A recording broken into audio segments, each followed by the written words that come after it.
Hay una planta que, probablemente en este mismo momento, está creciendo entre las grietas de una acera, en un patio olvidado o al borde de un jardín donde nadie mira. La mayoría la arranca sin pensar. Algunos la rocían con veneno. Casi todos la llaman maleza.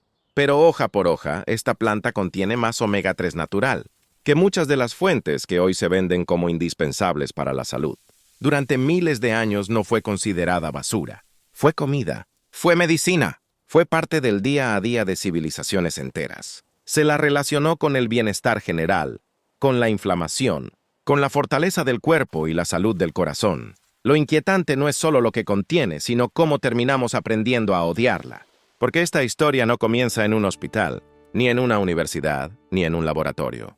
Comienza bajo tus pies. Comienza con una planta de tallos rojizos, hojas carnosas y un brillo húmedo que delata vida. Una planta que no pide permiso, que no necesita fertilizantes, que no depende del ser humano para existir. Crece donde otras mueren. Y precisamente por eso, en algún momento, alguien decidió que no debía estar ahí.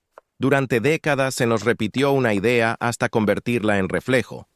Si crece sola es maleza. Si no se vende no sirve. Si no se controla es peligrosa. Sin darnos cuenta, aceptamos una mentira cómoda. Arrancamos esta planta de la tierra. La rociamos con herbicidas. La llamamos invasora, sin detenernos un segundo a preguntar por qué algo tan persistente, tan antiguo y tan nutritivo terminó en una lista negra. Aquí aparece la paradoja moderna. Mientras pagamos precios cada vez más altos por pescado, aceites refinados y suplementos encapsulados para cuidar el corazón, reducir la inflamación o proteger el cerebro, ignoramos una planta que ofrece esos mismos ácidos grasos esenciales en estado vivo, creciendo gratis, sin fábrica, sin cápsula, sin marca, no por kilo, por hoja. Una sola hoja de verdolaga contiene más omega 3 que muchas de las verduras que llenan los supermercados. Y aún así casi nadie la reconoce como alimento.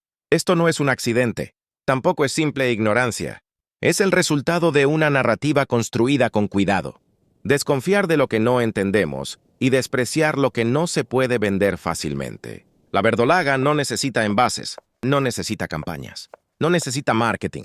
Crece sola. Y en el mundo moderno, eso es una amenaza. Durante miles de años, nadie la llamó maleza. Aparecía en platos, en huertos, en textos agrícolas. Formaba parte de la rutina. Pero en algún punto reciente de la historia, esa memoria se rompió. La misma planta que alimentó generaciones pasó a ser un enemigo que debía eliminarse. No porque dañara, sino porque no obedecía. Y aquí surge la primera pregunta incómoda. ¿Cómo algo tan nutritivo, tan resistente y tan antiguo terminó siendo despreciado? La respuesta no aparece de golpe. Se insinúa. Se esconde en manuales de jardinería que la etiquetan como intrusa, en etiquetas de herbicidas, en normas urbanas que prohíben su presencia, en la costumbre de rociar sin mirar, en la idea de que todo lo valioso debe ser cultivado, registrado y controlado. La verdolaga nunca aceptó ese trato. Mientras otras plantas fueron domesticadas, modificadas y seleccionadas, ella siguió siendo libre. Creció donde quiso. Se adaptó al calor, a la sequía, a suelos pobres. Y siguió ofreciendo algo que el cuerpo humano reconoce desde siempre: nutrición real. En este punto, la historia deja de ser solo botánica. Se vuelve humana. Ya no hablamos solo de una planta, sino de una decisión colectiva. Arrancar en lugar de aprender.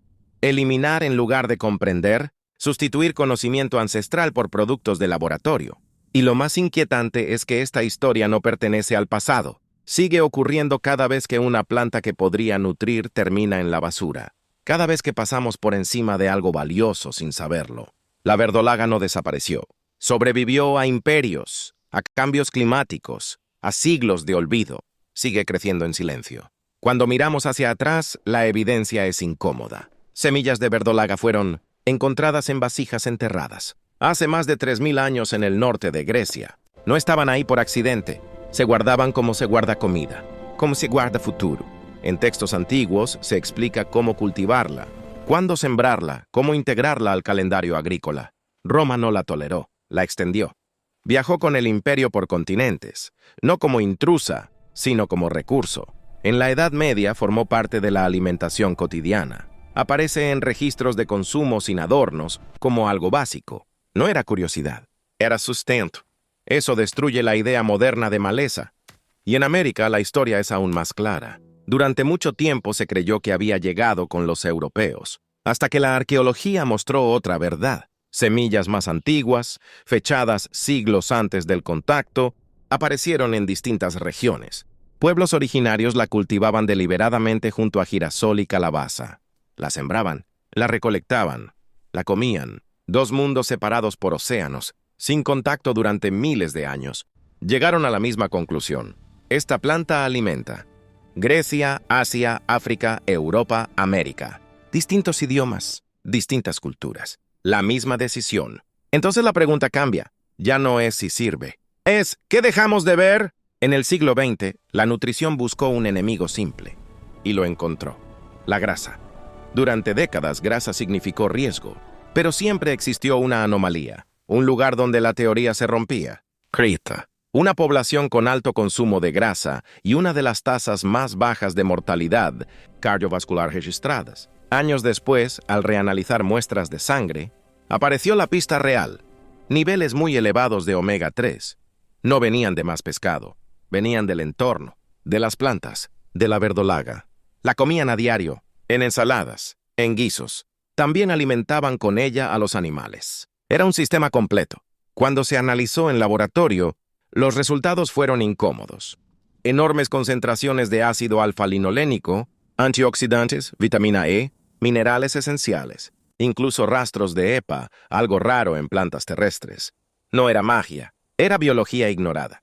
Estudios posteriores mostraron que patrones alimentarios ricos en fuentes naturales de omega 3 reducían drásticamente la mortalidad en personas con antecedentes cardíacos, no como píldora milagro, sino como parte de un contexto nutricional real. Y entonces aparece el último nivel de esta historia, porque la verdolaga no solo es nutritiva, es una anomalía biológica.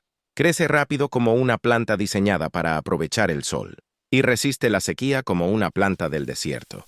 Durante años se creyó imposible combinar ambos sistemas, hasta que el análisis genético célula por célula mostró que no los separa, los integra. Puede realizar dos tipos de fotosíntesis. Optimiza el carbono, reduce la pérdida de agua, produce biomasa, sobrevive donde otros cultivos colapsan. No es solo una planta fuerte, es una estructura viva que la ciencia moderna apenas empieza a comprender. Por eso aparece donde nadie la siembra.